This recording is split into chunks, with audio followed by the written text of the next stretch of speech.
Hello, this is Angela with Progress Permaculture. If you're here because you purchased my dragon scale knitted mitts pattern and need help with the long tail cast on, welcome. I'm here to help you. If you're here just because you need to learn how to do a long tail cast on for any knitting project, I hope this video will be helpful to you as well. If you're interested in checking out my dragon mitts pattern, I will have the link to where you can purchase them down below. Now let's get going on the long tail cast on method. I'm going to be knitting both of my mitts at once using the catboardy method, so I need to divide my yarn into two equal size balls, but we will cast on each mitt individually, so set one aside. One of the reasons that I like the long tail cast on method so much is it mimics the motion of knitting with two needles, except you're going to replace one of the needles with your thumb. When I teach folks how to knit, the long tail cast on method is taught first, and I feel like it helps people learn how to do the knit stitch much more easily.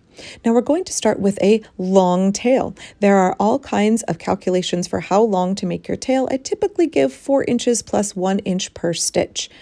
For this pattern, I'm casting on 32 stitches, so I approximated measuring from the tip of my nose to the tip of my finger for my long tail. After you've measured out your tail, simply make a slip knot. Now, I say simply, but when I used to teach knitting classes at a yarn shop, I found that doing a slip knot was often the most difficult part of this process for folks.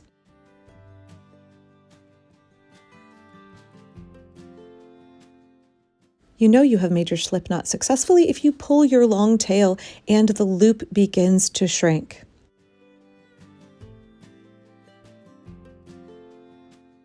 Helps to stay organized in this process. You don't want to mix up your tail end with your ball end.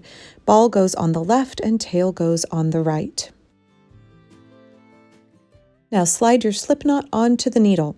You do not want it too tight. It needs to be able to easily move up and down the needle. Beginners tend to pull that knot far too tight and it makes it really difficult for them to cast on. You want it to slide easily. Don't be discouraged here at the beginning if it feels like you need 3 hands to do this process. Once you get the muscle memory down and you understand the motions, it becomes very easy to do. With my needle in my right hand and my left thumb acting like another needle, I'm going to roll my thumb away from me and over the yarn and make a little X.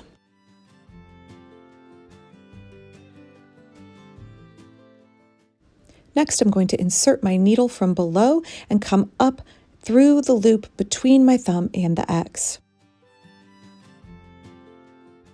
Now I'm going to take my tail end and I'm going to wrap away from me and down between my needle and the thumb. Then I roll my thumb up and over and I transfer the loop to the needle. I have now successfully cast on a stitch. You can see here my initial slip stitch loop and the stitch I have just put on the needle. Let's go over it again slowly. Wrap your thumb over the yarn and away from you. You're making an X. Then you're taking your right needle going up and under between the X and your thumb. Now you're going to take your tail end, again, wrap away from you and down between your thumb and the needle. Make sure that tail pulls snugly. Here, let's show that one more time. Wrapping away from myself and down between the thumb and the needle. And then I'm going to roll my thumb up and over and transfer the stitch to the needle, and I will have cast on one more stitch. Obviously, your thumb is a much wider diameter than the needle, so once you slip it up and over, you need to pull the ball end to tighten that loop down. Again, not too tight, stitches should still move easily, but you want to make that a little bit more snug. Pull the ball end to do so.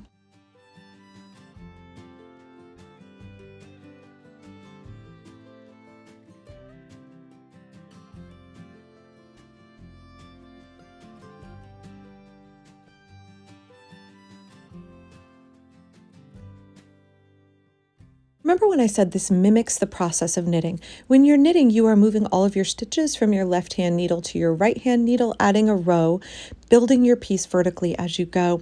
And that's what's happening here, except we don't have any stitches on our left needle. We have to create them on our left thumb and add them one at a time. Another reminder, as you are adding those stitches, they will twist badly if you pull the tail end. So if everything is too loose, pull the ball end just a little bit to cinch those stitches down.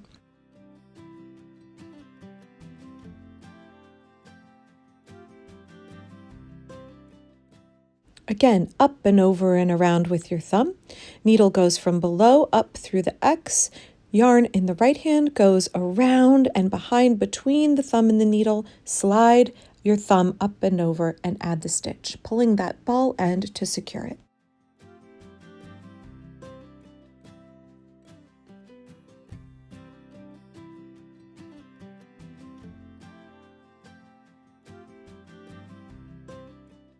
The reason I prefer the long tail cast on for this project is that it makes a very stable edge to your garment and also provides a little bit of elasticity at the same time, ideal for when we are making a cuff with ribbing. As we cast on, the long tail gets eaten up. You can see here at the end, there's just a little bit that I can weave back through my finished project once I'm done. For the Dragon Mitts project, this cast on will form the top edge of the mitt. You can see here where I have cast on. It is going to be a nice elastic edge. And again, it's more stable of a cast on. It gives that nice finish to the top of the garment. Thanks for watching today. Please check out the next video in this playlist to learn how to use the cat bordy method and knit both of these mitts at once.